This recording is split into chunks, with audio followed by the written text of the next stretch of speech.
if you want to look at the efficiency of food production per square meter, or for the small area per square foot, if you want to go imperial, it's highest where you have the smallest area in production, because it can be the most diverse and the most productive per square meter.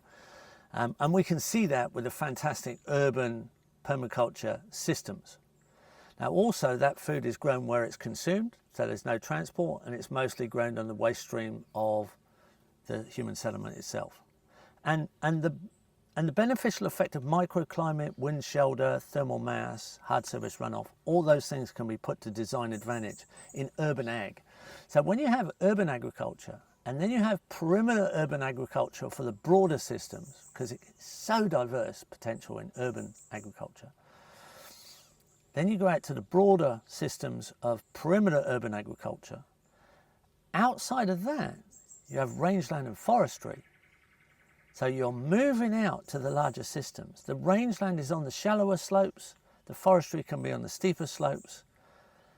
The rangeland animals can be moved through into town for consumption and process. So can the forestry, but it's a very long-term yield in forestry. So the large events over very long periods, and it doesn't have to be clear-cut, it can be sustainably cut. You're getting a system that's so efficient, you only need about 4 to 6% of the equivalent area. Now I'm saying the equivalent area, not the same area as industrial agriculture, because it's usually broad area and a very large distance away, so totally inefficient just at a distance. You get the same nutrition, you get the same production out of a very small percentage of the equivalent area, somewhere between 4 to 6%. Now, what that leaves is a large area of forest interaction on the steeper slopes, in between the human settlement, through parks, there's a lot of area we don't need to use now. So our stability, our fertility, our sustainable energy audits come from interactions with forests. They can be food forests like this. They can be production forests that are not just food, but other production elements that humanity needs. So when we start to integrate that, forests of value through our human settlement, not too far away, because we're always conscious of how far we're moving our supply lines, because that's all energy. 70% of human settlement in forest gives you a very, very stable, permanent system where the knowledge is passed on from generation to generation and can go on indefinitely. But a very large area of industrial agriculture now can go back to wilderness. We can fund the farmers, if we like. We'd have plenty of funding to do this, to install wilderness, promote wilderness, speed up the recovery, or we could just let it go on its own. We would need to subsidize the farmers and industrial agriculturalists to either change their profession and change their location, or stay as wilderness managers. It could be their choice. But it's a very large area of the world that can just now go back into a repair mode and be part of moderating climate flow and water flows, particularly.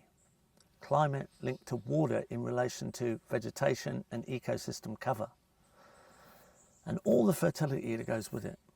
So you've got a completely different looking world now, and you've got one that's extremely stable. Now, we have to remember that 70% of the food in the world is still produced by small farmers, and they're in reasonably good positions. Now, they're a lot easier to convert simply because they're not in bad, distant positions. It's usually the large industrial agriculture that's out of position, a long way away, needing large amounts of energy to produce, causing large amounts of destruction and large amounts of transport, fossil fuels again. So 30%, which is the industrial agriculture, really doesn't need to exist at all. Now, some people are not likely, probably don't want to hear this, but it's absolutely true. If you look at the energy audit.